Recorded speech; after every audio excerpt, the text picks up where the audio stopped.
Olá, você acredita que o autismo tem uma causa biográfica pelo comportamento dos seus pais ou biológica pela carga genética dos seus pais?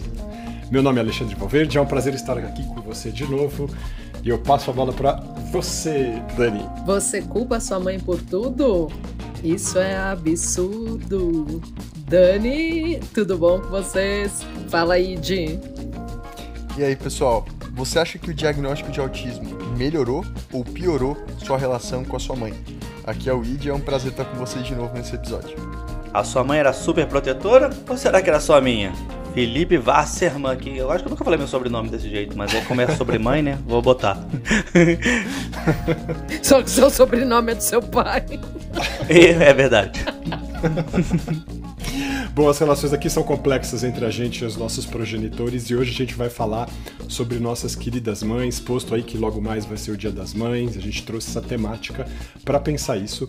E eu gostaria de começar falando sobre uma injustiça histórica enorme, imensa, gigantesca, que milhares, ou mesmo diria milhões de mães de pessoas autistas no mundo sofreram desde os anos 60, com a famosa teoria da mãe geladeira, que foi muito difundida por um psicólogo chamado Bruno Bettelheim e que, na verdade, foi uma teoria bastante preconceituosa, quando as pessoas não tinham a ideia de que sim, o autismo tem causas biológicas. Então eu já estou respondendo a minha pergunta aqui. Hoje a gente sabe que 99% do autismo tem causas genéticas, mas antes não, acreditava-se que isso tinha a ver com o comportamento não só dos nossos pais no plural, mas principalmente das nossas mães.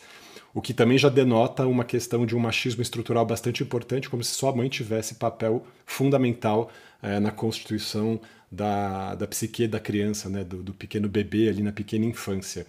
E acreditava-se justamente com essa teoria da mãe geladeira que a falta da afetividade, da expressão dos afetos logo nos primórdios da infância gerariam na criança um comportamento de retraimento e todas as questões que a gente atribui ao autismo, as dificuldades sensoriais, a tendência ao estabelecimento de rotinas, como se o nosso comportamento autístico fosse resultado ou produto desse despeito ou desse desprezo, ou dessa miséria afetiva dessas mães que então eram chamadas de mães geladeiras.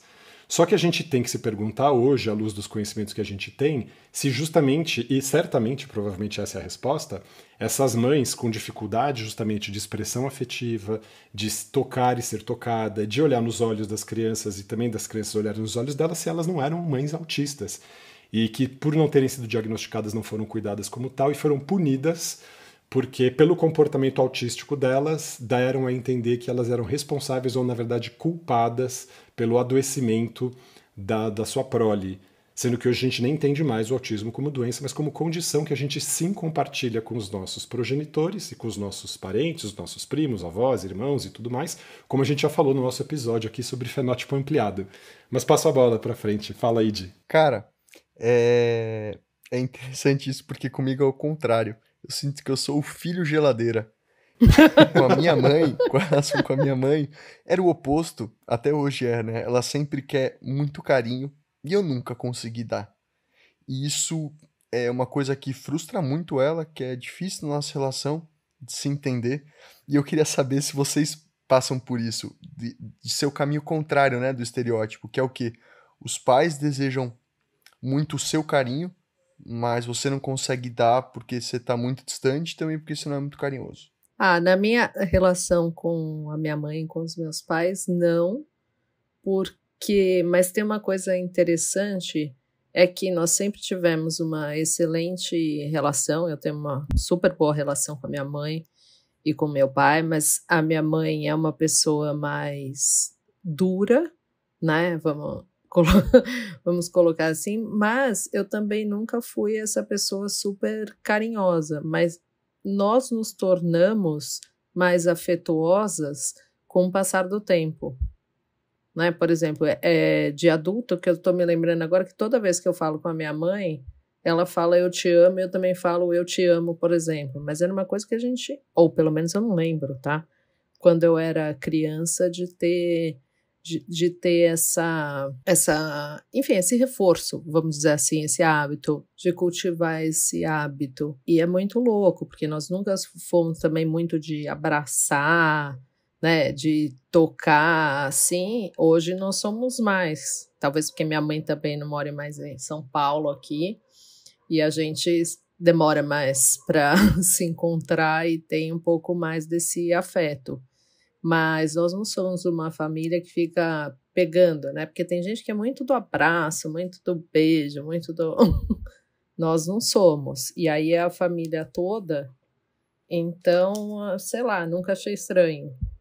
Para mim não parece. Mas, ô Fê, você, como é que é a tua relação? Acho que eu sou bem contrário, assim. Tipo, minha mãe é super fofa e, tipo, super grude e super carinhosa, mas eu acho, pelo menos eu sinto que eu sou muito isso também. Assim, eu acho que acho que é diferente do que o It falou e que a Dani falou, tipo, eu acho que eu tenho até mais necessidade de grude e carinho e afeto do que o normal, até, assim, do que neurotípicos até, em geral, assim.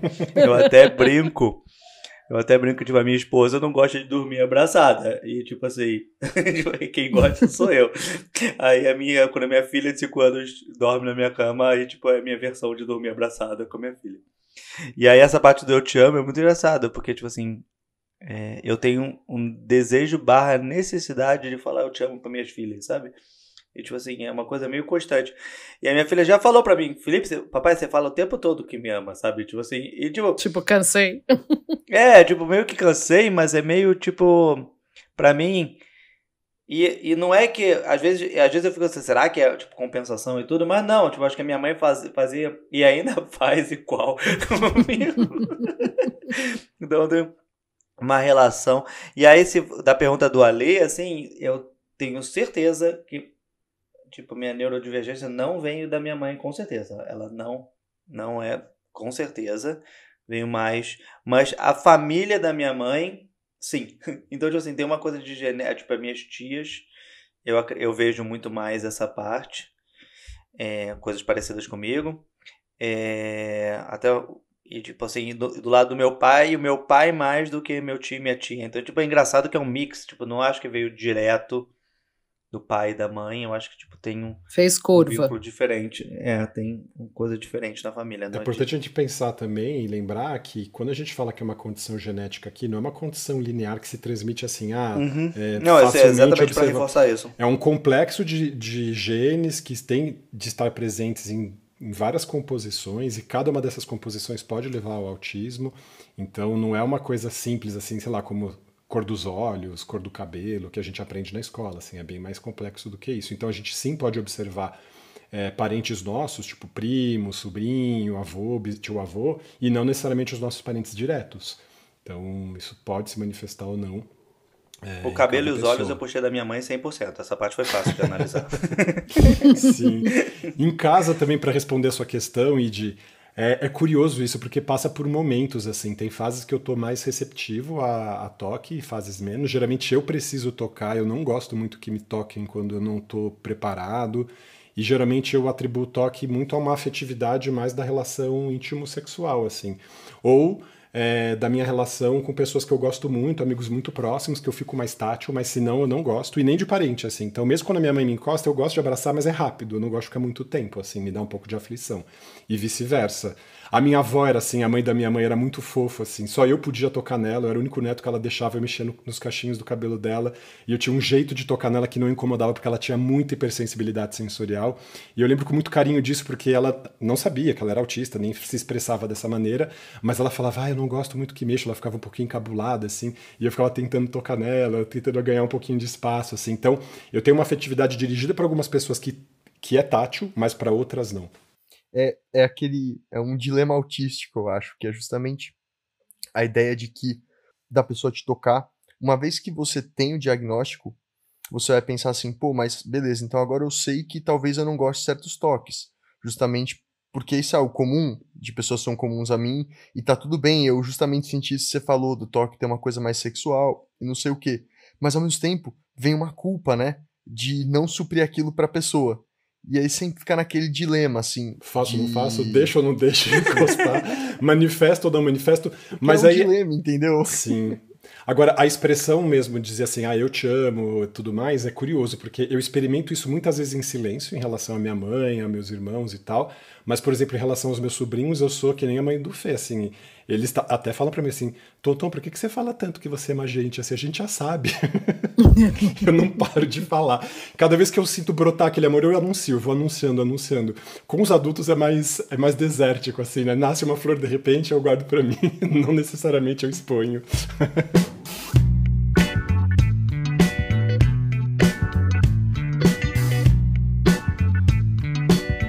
Percebam que isso é interessante. A gente tá falando sobre mãe, né? E o tempo inteiro aqui a gente tá falando sobre como demonstrar amor e por aí vai, né? Passa muito por isso, sobre dar amor, receber amor, mas mãe vai muito além disso, em muitos sentidos, e acho que eu me frustro muito, porque minha mãe ela é muito apegada a essa ideia de mãe, que é a mãe que dá muito amor e recebe muito amor. E eu sou o tipo de pessoa que, pra digitar eu te amo, meu dedo dá cãibra, assim. E sua mãe é neurodivergente de alguma maneira ou é fenótipo ampliado, Id? Cara, eu acho que ela acabou de ter um diagnóstico de ansiedade, transtorno de ansiedade generalizado. Dá uma olhadinha aí se essa inquietação aí não é alguma outra coisa, não tem uma hiperatividade aí, quem sabe? A gente nunca... Cara, sim. É isso aqui. Também tem isso, né, pessoal? Outra coisa aqui pra gente trazer no episódio sobre as mães, né? Que é justamente quando a gente tá muito próximo da pessoa. Pra mim, é muito difícil falar essas coisas pra minha mãe. E não difícil, primeiro porque eu conheço muita pessoa, então tem muito viés emocional, e também porque tem a coisa de que a pessoa tem que encontrar o próprio caminho dela, e eu não quero muito interferir. E muitas vezes isso pode parecer como um desafeto. A minha mãe, ela fala pra mim que desde que eu tenho falado sobre esse assunto assim, sem parar, né, ela fala assim, Lê, eu me reconheço agora. Ela demorou um ano pra reconhecer. Depois que eu falei assim, aqui em casa é todo mundo autista. Aí minha mãe ficou meio brava assim comigo, agora você tá com essa mania, não sei o quê. E depois de um ano ela falou assim, Lê, é verdade, eu me observo, eu me vejo aqui, tô entendendo e tudo. E é muito fofo como isso também a ajudou a se entender, e quando eu repasso questões da minha infância com a minha mãe, é muito mais simples quando eu vejo a luz do autismo, assim. Aí eu vejo as questões das rigidezes cognitivas dela, da brabeza dela, das explosões que ela tinha, da afetuosidade dela também, dos maskings que eu via fazendo. Então tem umas coisas muito interessantes, assim. A minha mãe, depois que se separou do meu pai, não se relacionou, depois não casou com outra pessoa, se relacionou com poucas pessoas, mas muito poucas, e isso a gente percebia da dificuldade que ela tinha, assim, e via isso. E via minha mãe tentando modular a voz para parecer agradável, a gente achava isso tão curioso, assim, eu digo a gente e os filhos, né? Nossa, que interessante, cara, isso que você falou da sua mãe modular a voz. Isso foi algo que me marcou muito na relação com a minha mãe. Eu sabia os tons de voz dela, isso... Você foi um pouco mais legal, assim. No meu caso, me incomodava, sabe? Não, pode incomodar, claro que pode. Eu ficava muito mal de me Só que eu não incomodar. percebia que era um masking, eu não chamava disso, mas certamente era um masking que ela fazia para as outras pessoas, porque ela não sabia se comportar, assim. Mas não pode ter a ver também com a nossa hipersensibilidade, seja auditiva, ou seja, uma percepção mesmo das nuances do comportamento das pessoas para algumas coisas, para... Total, assim, do Dani. que talvez, eu não sei dizer, por exemplo, se eu modulo a voz ou não. Mas eu vejo que tem pessoas que se incomodam, às vezes falam assim, já sei o que você vai falar. Com o tom da voz, eu imagino que seja o tom da voz, né? Ou a minha cara que denota alguma coisa. Isso é engraçado, né? Tipo, as pessoas em volta de mim, às vezes, tipo assim, pelo tom da pessoa, eu já sei o que ela quer dizer, pelo menos eu acho que eu já sei o que ela quer dizer, e já quero dar a resposta no meio, sabe? Eu não quero que a pessoa termine, porque eu já entendi o efeito da mensagem. Mas aí, voltando pra mães, assim, eu acho que uma coisa engraçada de relacionamento, assim, a gente tá falando de algumas coisas assim, mas tem esse negócio de relacionamento, tipo, mãe. No meu caso tem específico, porque tem a minha mãe, obviamente, e tem a minha esposa como mãe das minhas filhas, que, tipo assim, você tem... É uma pessoa que eu vi virar mãe, né? Ela não era mãe e virou mãe, né? A minha mãe sempre foi mãe, né?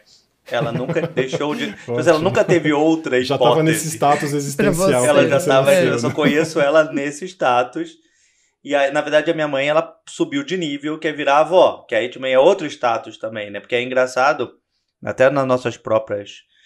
que eu acho que tios sentem isso também, mas nesse quesito, assim, tipo, você vê que, de repente...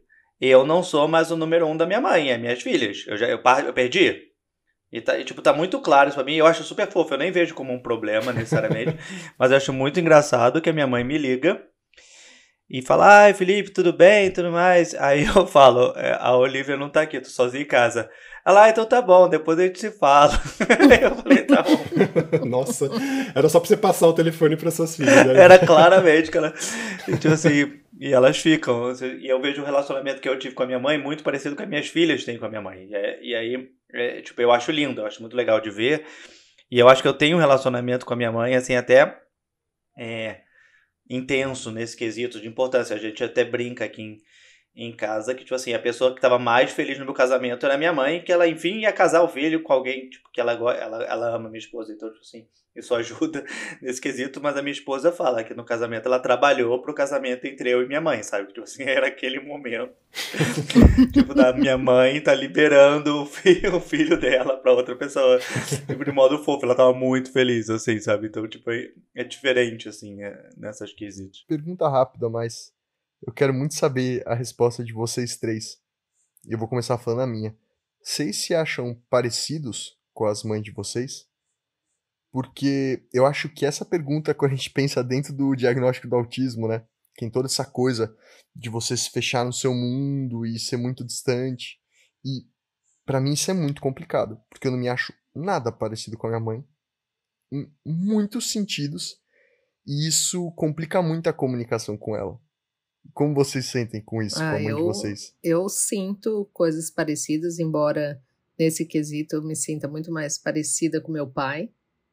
Eu acho que tem coisas na minha mãe que, justamente com a maturidade, eu fui tendo uma percepção melhor, né? Assim, principalmente dessa questão dela se isolar mais, ela ser meio eremita, né? E ela sempre gostou muito de ler, sempre gostou muito de estudar e tal, e isso foi tendo um peso maior, né, na vida dela com o passar dos anos, e de ser eremita, assim, de estar muito bem com ela mesma, né, e tipo, só preciso de mim mesma para ser feliz, coisas assim que eu questionei mais na juventude, e hoje eu vejo algumas coisas muito parecidas. E eu queria trazer um ponto aqui nesse episódio, que nós estamos falando principalmente no lugar de filhos, né? Eu também, eu não sou mãe, e não tenho uma frustração em relação a isso, não era algo que eu desejava muito, e nós todos falamos aqui do lugar de filho, né? Porque seria legal a gente um dia trazer uma mãe para falar. Pode ser a sua, Id. Eu acho que pode ser pro próximo Dia das Mães. Se quiser, a gente pode trazer a sua. Nossa, isso vai ser complexo. Ou a gente pode trazer todas. Ela não vai conseguir parar de chorar. Mas acho que pode ser um bom exercício mesmo. Eu não sei se eu tô disposto a isso nesse momento, mas, Dani, você falou uma coisa que me pegou muito, assim. Você falou que na sua juventude aquilo era uma questão da coisa sua mãe ser mais distante e tal, e depois isso foi mudando. Pra mim, aí que mora o problema. Na minha juventude, e assim, sei lá, acho que eu já passei minha juventude, né? Pô, eu tô mais perto dos 30, tenho 28. Então, na minha juventude eu tinha muitas divergências com a minha mãe. E parece que com o passar dos anos, essas divergências, ao contrário de você, elas só foram se aumentando?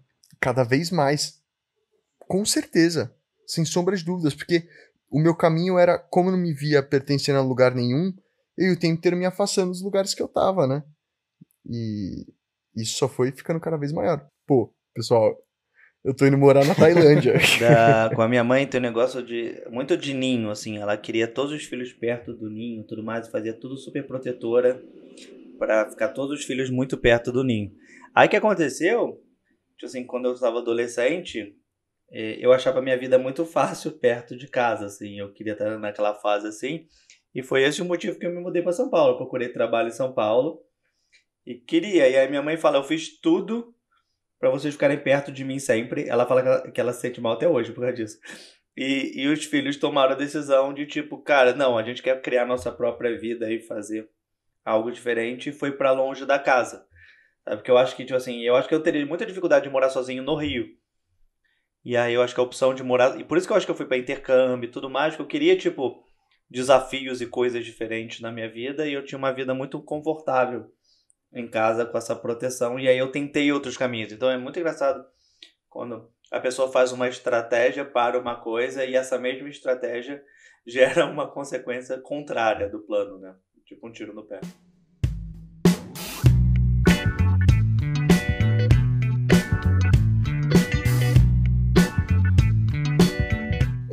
Tem uma outra coisa que eu queria ouvir de vocês, que era sobre a questão de culpa em relações maternas, né?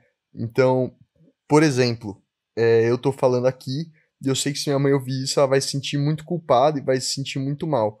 E pra mim é muito difícil, porque você não quer que ninguém se sinta assim, né, pessoal? A gente não quer isso. Vocês têm isso de, às vezes, não conseguir comunicar o que vocês realmente querem pra mãe de vocês, porque vocês acham que vão machucar muito elas? Uau, a essa altura da vida menos, Idio, mas quando eu era mais novo tinha, sem dúvida nenhuma.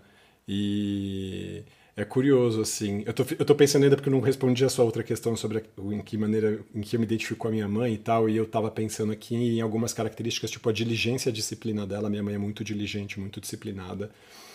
Só que eu tenho uma coisa de ser mais, de arriscar mais, que eu acho que tem mais a ver com meu pai, assim, de ficar inventando mais, fazendo mais coisa, fosforilando mais, assim. E tinha uma época da minha vida, quando eu era mais jovem, que como meus pais foram separados, eu fui criado pela minha mãe, eu tinha raiva de encontrar as coisas minhas que eram identificadas com meu pai, e eu recusava isso, fingia que não estavam ali presentes em mim, assim, e ficava tentando cultivar essa questão da minha semelhança com a minha mãe e tal.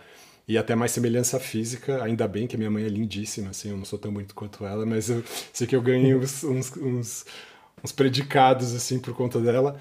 E então tem esse lado, assim. Agora, culpá-la, não, mas eu lembro quando eu era mais jovem, eu ficava muito angustiado com a questão de me saber gay, assim, né, e ficava pensando, assim, como é que eu ia poder viver isso, assim. Às vezes eu ficava pensando, quando eu era mais novo, que eu tinha que esperar minha mãe morrer um dia para poder ser feliz. Era uma ideia que eu lembro que eu tive, assim, quando eu tinha lá meus, sei lá, 18, 17 anos. Foi antes até de começar a namorar a Bel, porque depois eu tive uma relação de 7 anos com uma mulher e depois eu acabei só tendo relação com outros homens, assim.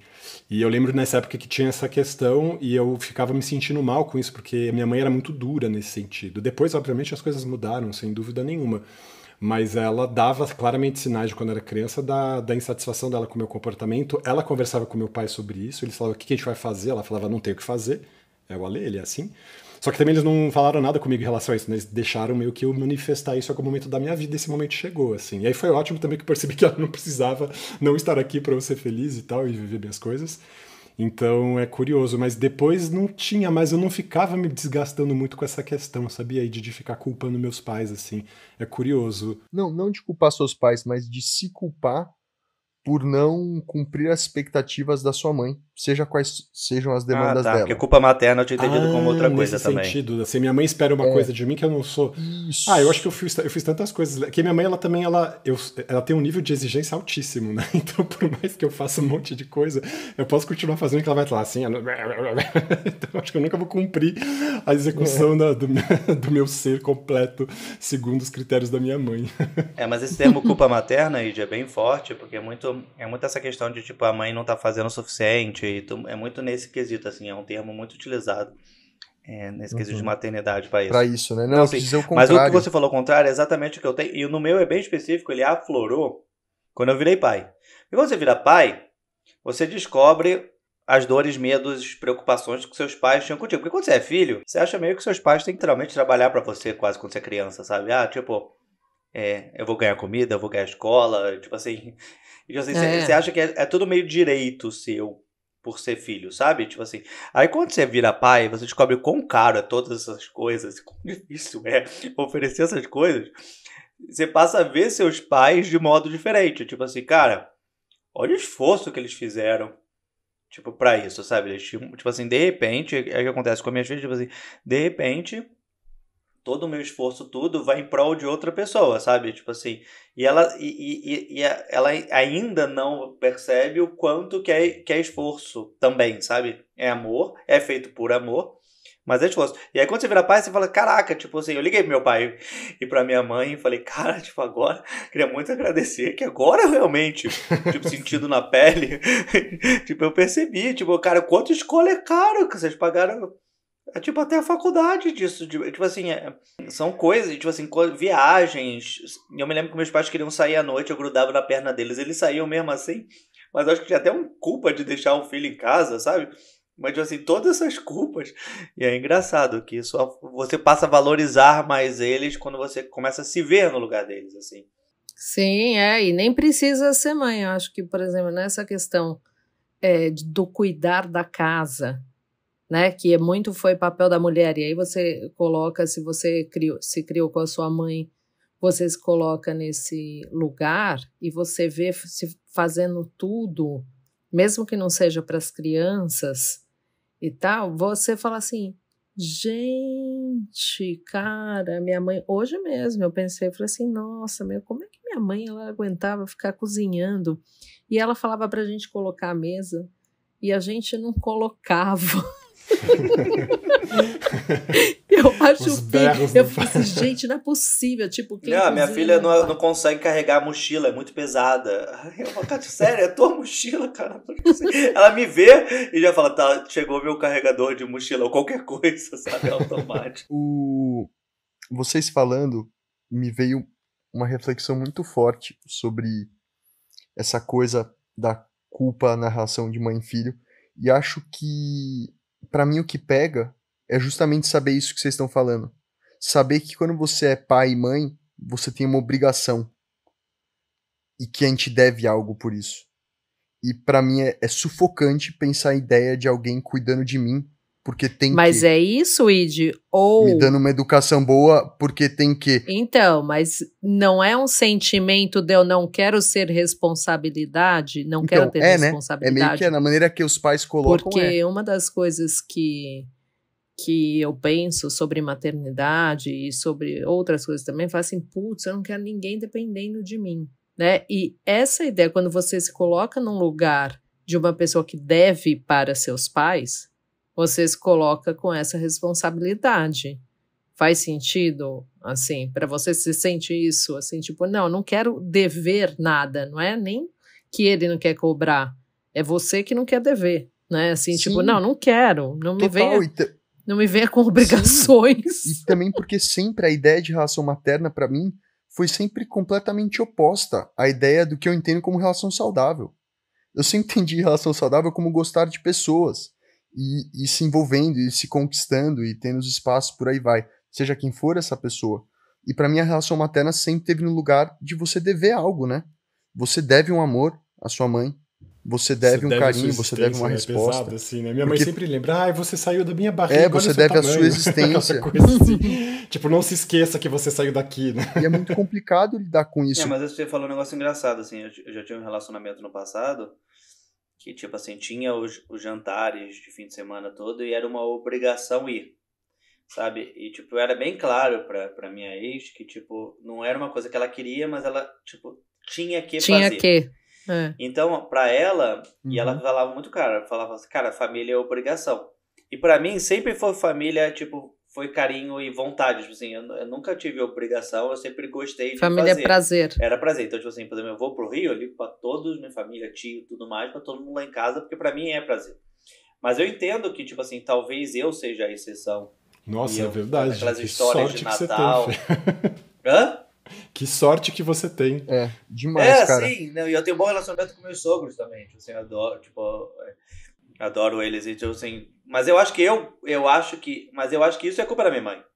Eu acho que, tipo assim, a minha mãe me ensinou, diferente do que o Luigi tá falando, assim, da importância e valor de família. Tanto que eu sempre falei, tipo assim, o meu sonho era ter família muito baseado nessa persona e nesse núcleo que meus pais têm, sabe? E aí é o efeito, tipo, não biológico, né, biográfico, você falou, tipo assim, o efeito de ter esse exemplo em casa e o quanto que criou uma importância muito grande para mim essa mesma coisa. Então, tipo assim, quando eu falei, a coisa mais importante para mim é ter filhos, é muito baseado no que eu vivi em casa em relação a isso, sabe? Então, tipo, e aí eu vejo em outros casos, por exemplo, a minha irmã menor, ela não tem filho ainda, e eu vejo que é uma questão para ela essa parte, e eu acho que tem a ver com esse lado de quanto isso foi importante na família como um todo, sabe? Sim. E como é isso pra vocês? Quem que é? Assim, eu e a Dani não temos filhos, né? Id, você tem vontade de ter filhos? Tá no seu radar? Não, com certeza não. Por hora não. Até porque é justamente o contexto da família me traz tudo isso e também porque eu não vejo muito futuro Total. nisso. A minha resposta é machadiana. Não leguei a nenhuma criatura. Não transmitia a nenhuma criatura o legado da nossa miséria. Lembra do final do Quincas Borba? Aliás, não é do Quincas Borba, é do Memórias Póstumas, né? Eu tô viajando aqui, né? Vocês lembram se essa Eu frase não sei, não lembro. Ale, sua memória Não sei, é muito mas eu achei incrível. ela A minha boa. não é assim. Não é incrível. Eu lembrei da frase, mas eu lembrei do livro. Ó. Quen, quen, quen, quen. Não, mas pera, você lembrou de uma frase inteira.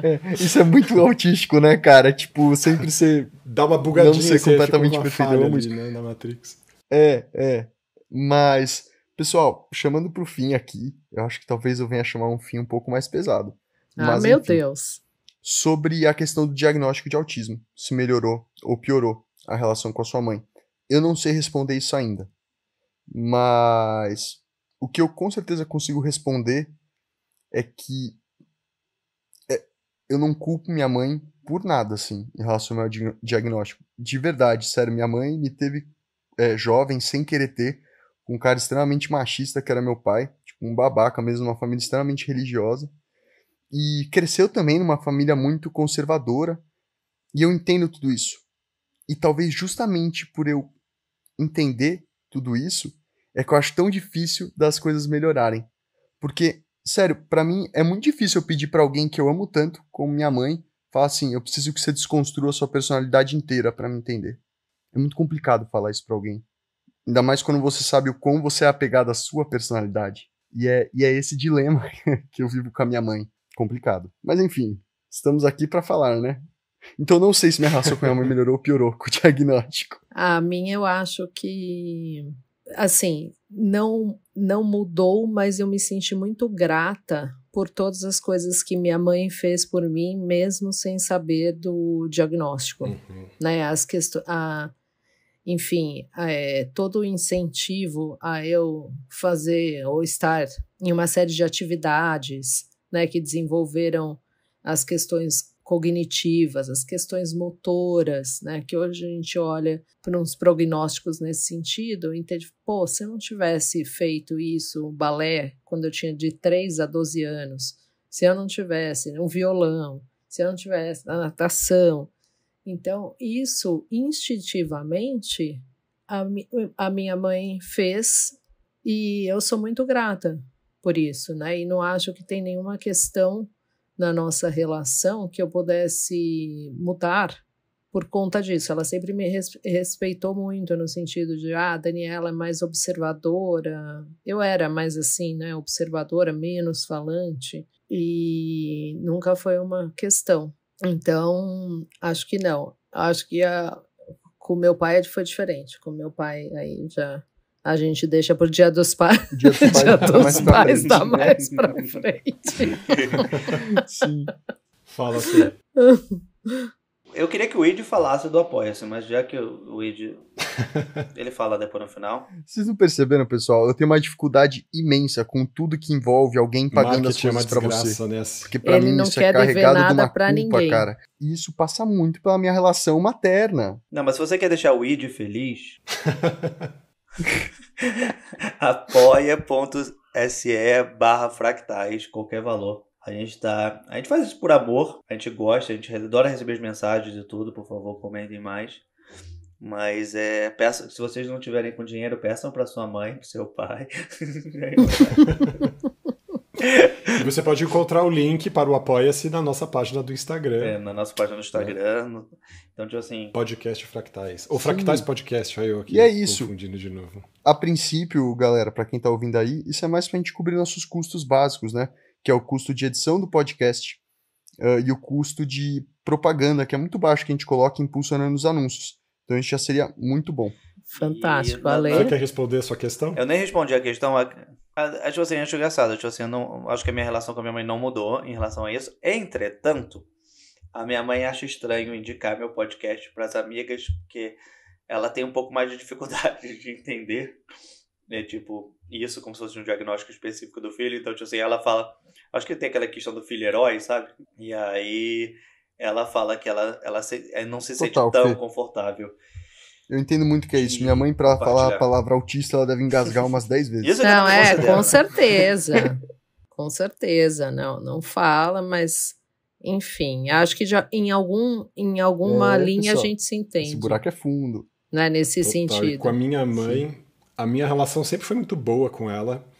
Eu também tenho um senso de gratidão gigante por tudo que ela fez desde a separação do meu pai para cuidar da gente. Éramos 3 em casa, além dela e tal. E ela fez mundos e fundos para conseguir que a gente chegasse onde a gente chegou, entrasse nas universidades públicas em que a gente estudou, eu e meu irmão, a minha irmã estudou também na PUC, ela pagou e tal. Então, e tudo isso por causa desse senso de diligência e disciplina dela que é enorme, imenso, assim, de resignação e de abnegação, assim. Minha mãe é uma mulher muito batalhadora e resistente, assim. Eu assim, prezo muitíssimo esse lugar dela.